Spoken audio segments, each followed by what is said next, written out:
లేదు, మర్చిపోలేదు. కానీ వాణ్ణి కూడా మర్చిపోలేకపోతున్నాన్రా. మర్చిపోలేకపోతే చావు.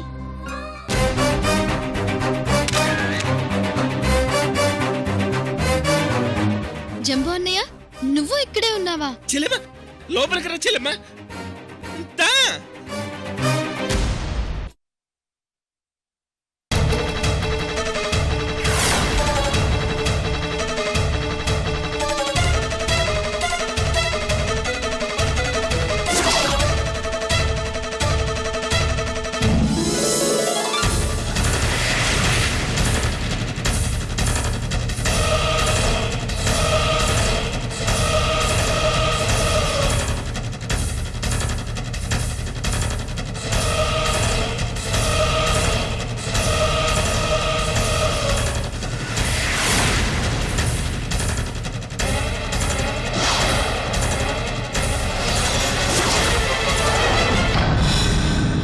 అమూల్య, ఏంటి సడన్ గా?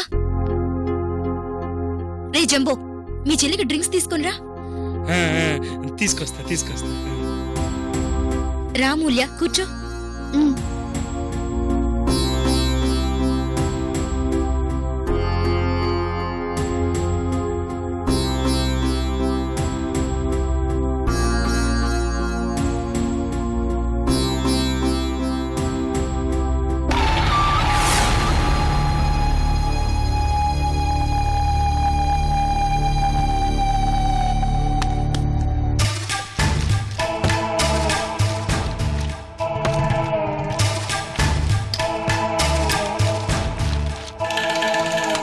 చెల్లెమ్మేంటి ఈ టైంలో ఇక్కడికి వచ్చింది?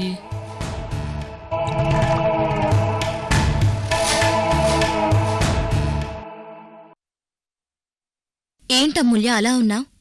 వాణ్ణి నిన్నేమైనా అన్నాడా?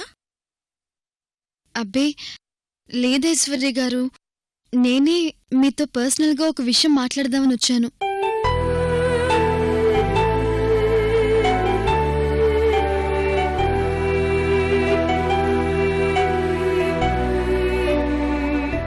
ఏ విషయం గురించి అమూల్య?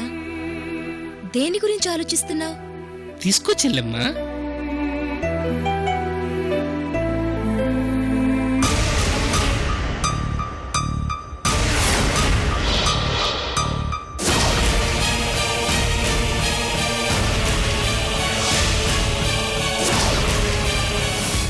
నాకిక్కడ ఆలోచించటానికి ఎవరున్నారు ఐశ్వర్య గారు? పార్థు గారు తప్ప.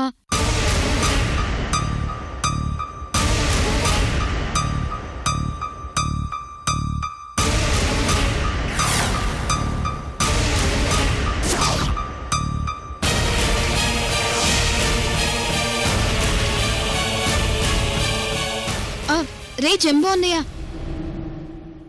సమయానికి నువ్వు ఇక్కడే ఉన్నావు. మీ ఇద్దరితో ఒక ముఖ్యమైన విషయం మాట్లాడాలి. కూర్చో. మీరు మాట్లాడుకోండిలే. అదేంటన్నయ్య, కూర్చో.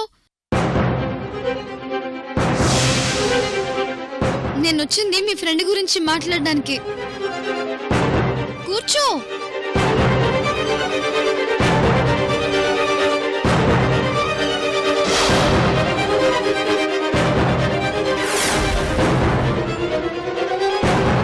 మళ్ళీ ఏమైంది అమూల్య? ఇంకా ఇంట్లో కొత్తగా కావడానికి ఏముంటుంది ఐశ్వర్య గారు?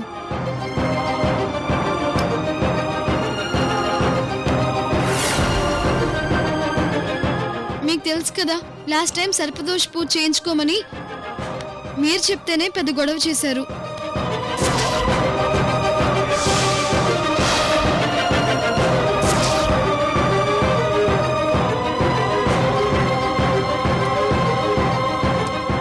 కోపం అంతే అమూల్య. అయినా వాడి గురించి ఇప్పుడు నీకు కొత్తగా చెప్పాలా? అవునవును చెల్లెమ్మా, ఇక్కడికొచ్చి కూడా ఇల్లు సర్దాలా? కూర్చో చెల్లెమ్మా. పర్వాలేదన్నయ్య, నాకు పనిచేస్తూ మాట్లాడడం, పనిచేస్తూ చదువుకోవడం అలవాటు. ఏంటి ఐశ్వర్య గారు, ఇల్లంతా సర్దుకోకుండా ఇలా ఉంచేశారు? ఇంతకీ ప్రాబ్లం ఏంటో చెప్పలేదు. అసలేం జరిగిందో చెప్పు అమూల్య.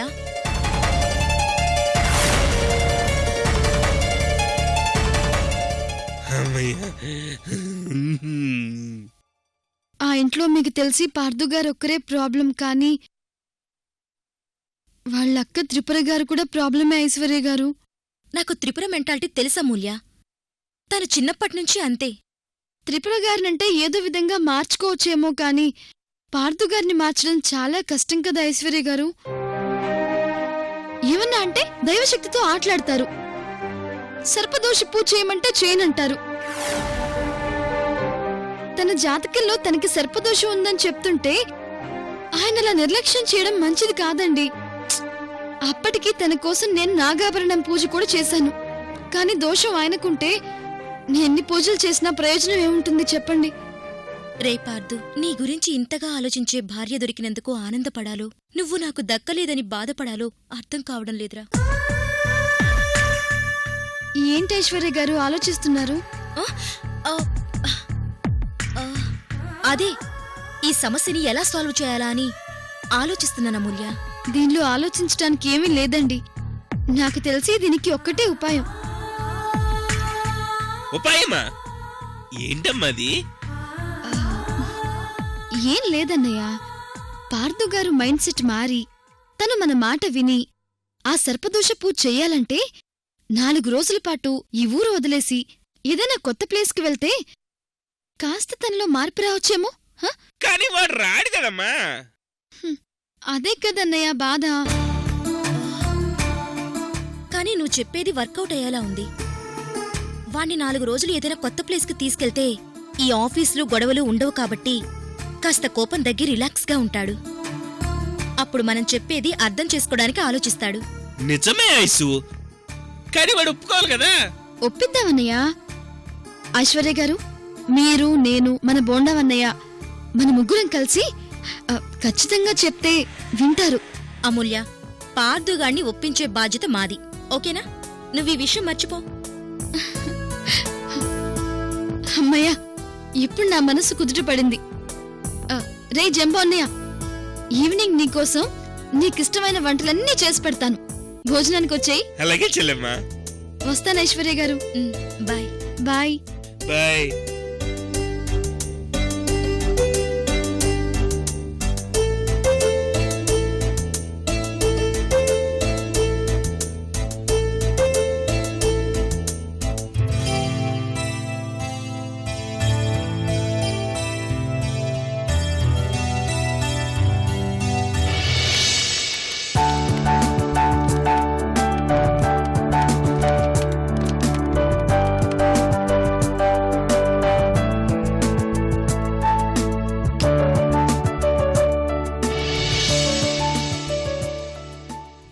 హలో ఐశ్వర్య గారండి, నేను అమూల్యనండి. అమూల్య చెప్పు. అదే ఐశ్వర్య గారు, పార్థు గారిని 4 రోజుల పాటు బయటికి తీసుకెళ్ళడానికి ఒప్పిద్దామన్నారు కదా. పార్థు ఇప్పుడే ఆఫీస్కొచ్చాడు అమూల్య. ఇక్కడ ఏమాత్రం అవకాశం దొరికినా నేను జంబో ఈ విషయం గురించి డిస్కస్ చేస్తాం. నువ్వు కూడా వాడింటికొచ్చినప్పుడు మాట్లాడు చూడు. అలాగే ఐశ్వర్య గారు. ఐసు, పిలుస్తున్నాడు. అమూల్య, వాడు నన్ను పిలుస్తున్నాడు. సరే సరే, మీకు గుర్తు చేద్దామని ఫోన్ చేశానండి. ఉంటాను.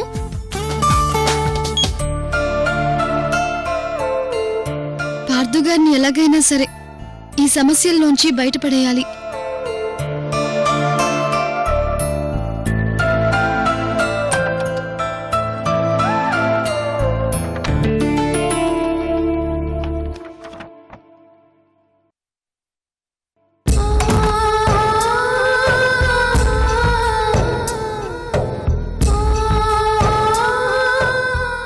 నాన్నని చెల్లిని చూడక ఎన్నాళ్ళైందో.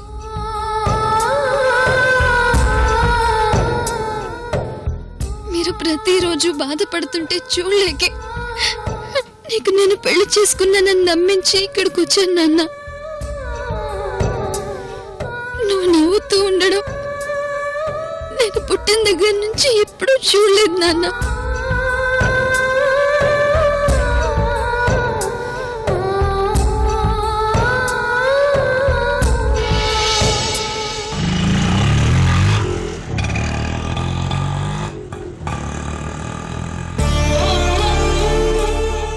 కడుపున పుట్టకపోయినా నా కోసం 20 ఏళ్ల నుంచి నీ సంతోషాలన్నిటినీ దూరం చేసుకున్నావు. నీ రుణం ఏమిచ్చి తీర్చుకోగలను నాన్న?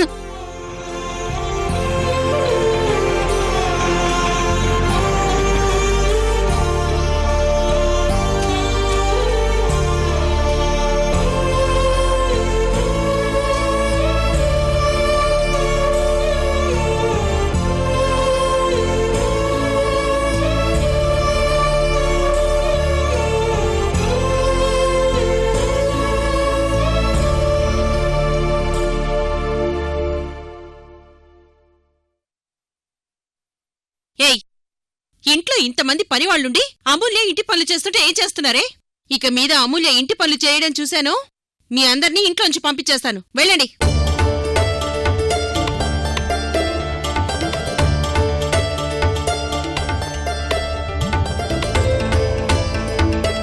అమ్మా, అన్నయ్య గారు ఎప్పుడొచ్చారు? రండి, కూర్చోండి.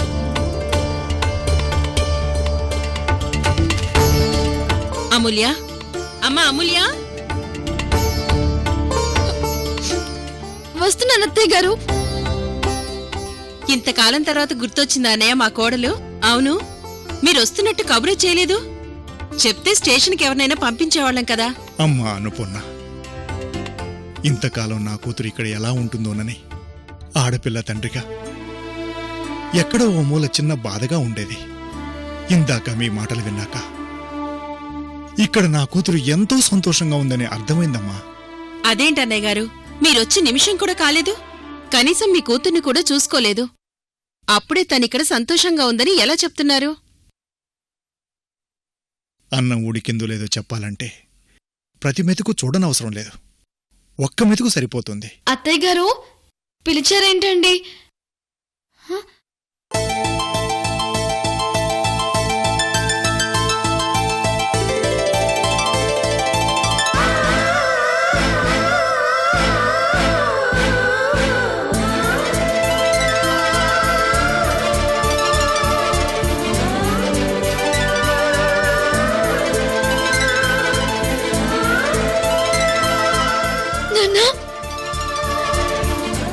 అమూల్య,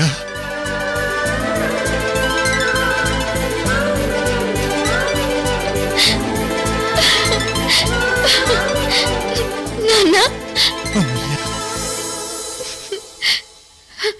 అమ్మా అమూల్య.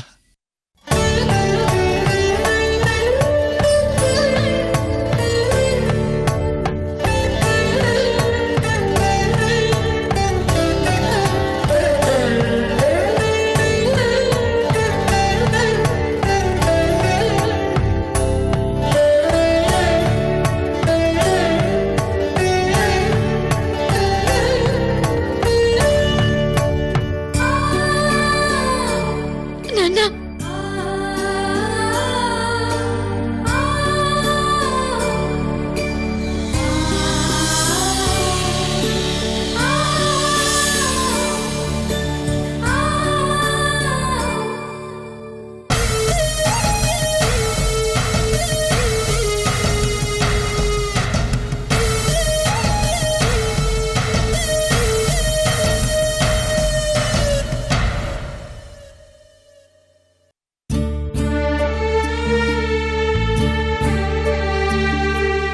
పిన్ని చెల్లి ఎలా ఉన్నారు నాన్న? బాగున్నారమ్మా. అవును, నువ్వు ఒక్కడవే వచ్చావేంటి? లావణ్య ఎక్కడా? దానికి నన్ను చూడాలనిపించలేదా నాన్న? నీ చెల్లి మనసు నీకు తెలీదా తల్లి? దాని శరీరం మాత్రమే అక్కడుంది, కాని దాని ప్రాణం మాత్రం నీ చుట్టూనే తిరుగుతుందమ్మా. దీని సెంటిమెంట్ తగలయ్యా. అంబారే, వీడిప్పుడు ఊడిపడ్డాడేంటే? మేడం, ఎవరాయనా? అక్కడంత సెంటిమెంట్ పండిస్తుంటే ఇంకా అర్థం కాలేదా? ఆయనే అమూల్య గారి తండ్రి. 10,000 20,000 అడుక్కుని పోవటానికి వచ్చుంటాడు. పూర్ ఫ్యామిలీ కదా. నాన్న, పిన్నెలా ఉంది నాన్న? అమూల్య, మీ నాన్న వచ్చిన దగ్గర్నుంచి అలా నుంచోపెట్టే మాట్లాడుతున్నావు. ముందు లోపలికి తీసుకెళ్ళమ్మా. అయ్యయ్యో, మాటల్లో పడి మర్చిపోయాను అత్తయ్య గారు. నాన్న, ఒక నిమిషం ఉండండి. త్రిపుర, ఏంటలా చూస్తున్నావ్? ఆయనెవరో గుర్తుపట్లేదా? అమూల్య వాళ్ళ నాన్నగారమ్మా. అంకుల్ని నేనెందుకు గుర్తుపట్టనమ్మా? మీరు మాట్లాడుతున్నారు కదానని అలా ఉండిపోయానంతే. అంకుల్ ఎలా ఉన్నారు? బాగున్నానమ్మా. భానుమతి ఆంటీ ఎలా ఉన్నారు? తను బానే ఉందమ్మా. అమ్మా అమూల్య, అల్లుడు గారు పార్థ గారు ఆఫీస్కి వెళ్ళారు నాన్న. ముందు మంచినీళ్ళు తీసుకోండి.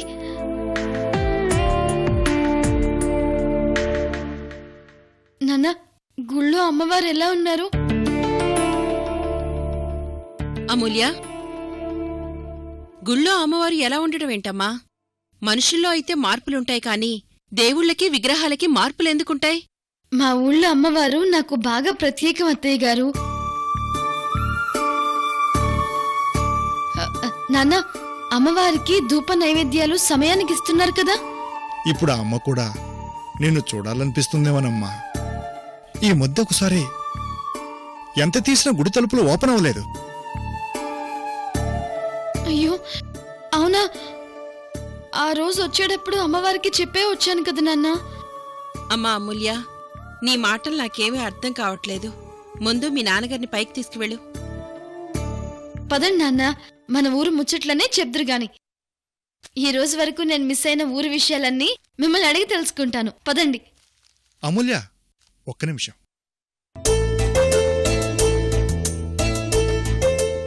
అమ్మా అన్నపూర్ణమ్మగారు, నేను ఇక్కడికి వచ్చింది ఉండిపోవడానికి కాదు, మిమ్మల్ని అందరినీ తీసుకెళ్ళడానికి వచ్చాను.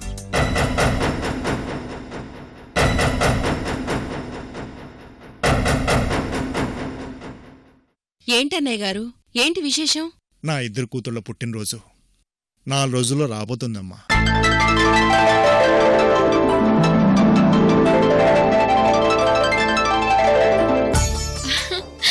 అయ్యయ్యో అత్తయ్య గారు, నేనిక్కడికి వచ్చాక నా పుట్టినరోజు సంగతే మర్చిపోయాను. నేను మా చెల్లి ఒకే రోజు పుట్టాం కదండి. మా ఇద్దరికి ప్రతి సంవత్సరం కలిపి పుట్టినరోజుని పండగలా చేస్తారండి మా నాన్నగారు. అవునమ్మా, నాకున్న ఆస్తిపాస్తులు సంతోషాలేమైనా ఉన్నాయంటే అవి నా కూతుళ్ళే. వీళ్ళిద్దరి పుట్టినరోజు ప్రతి సంవత్సరం ఒక పండగలా చేయడం ఆనవాయితీ.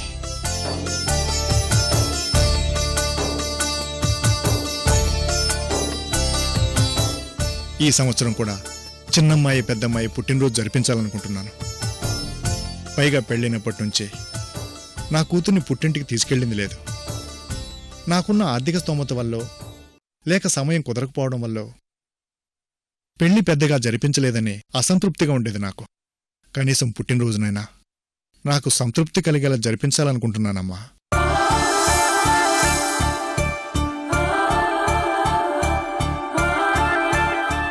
నేను అమూల్యగా తండ్రి అయినప్పటికీ ఇప్పుడు తనకు మీరు అత్తగారు. పైగా తనిప్పుడు మీ ఇంటి ఆడపిల్ల. మీరు పర్మిషన్ ఇస్తే నా కూతుర్ని తీసుకెళ్ళి మా ఇంట్లో ఆ సంతోషాన్ని జరుపుకోవాలనుకుంటున్నాను. ఎంత మాట అన్నయ్య గారు! మీ అమ్మాయిని మీరు తీసుకువెళ్లి బర్త్డే చేయడానికి నన్ను పర్మిషన్ అడగాలా? తను మా ఇంటి కోడలైనా ఎప్పటికీ మీ కూతురే అన్నయ్య గారు. వాడు ఆఫీస్కి వెళ్ళాడు. వాడు రాగానే వాడితో ఒక మాట చెప్పి తీసుకెళ్దురు గాని. సంతోషం తల్లి. అమూల్య, మీ నాన్న ఎప్పుడు బయలుదేరారో ఏమో, వెళ్ళి భోజనం వడ్డించమ్మా. రా నాన్న, నీకు నా చేతులతో భోజనం వడ్డించి చాలా రోజులైంది. రా. పర్లేదమ్మా, అల్లుడు గారు వచ్చాక భోంచేద్దాం. అబ్బో, ఈ నాటకాలకేం తక్కువ లేదు. నాన్న, పార్థ గారు వచ్చేసరికి చాలా టైం పడుతుంది, కానీ భోంచేద్దురు గాని. రండి రండి.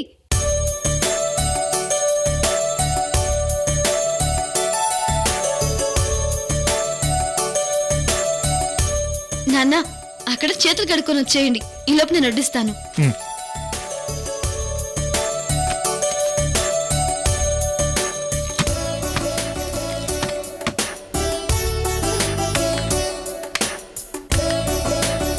కూర్చోండి నాన్న, కూర్చోండి.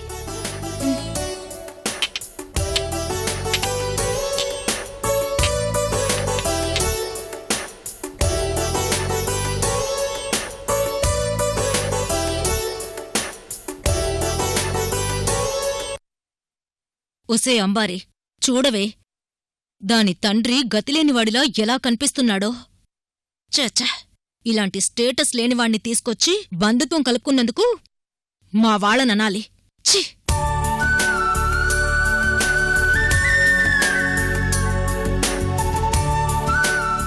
చాలు అమ్మా.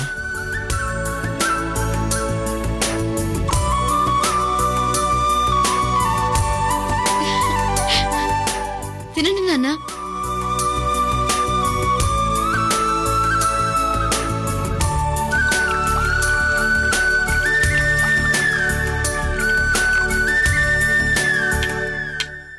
తినండి నాన్న.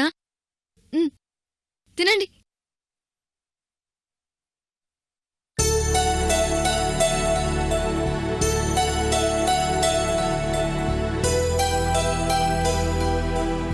నా కూతురు చేత్తో వడ్డిస్తే తినే అలవాటు నేను మానుకోలేకపోతున్నానమ్మా.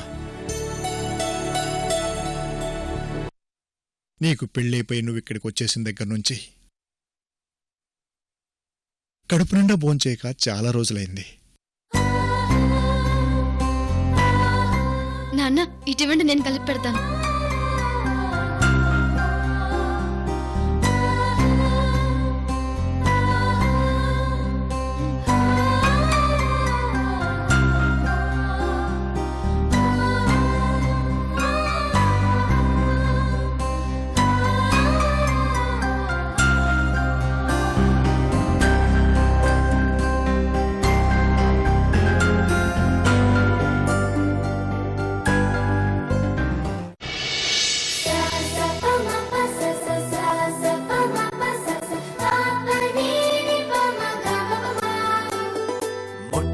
మొదటిసారి పట్ట పగటి వేళ ఎదురైంది చందమామ.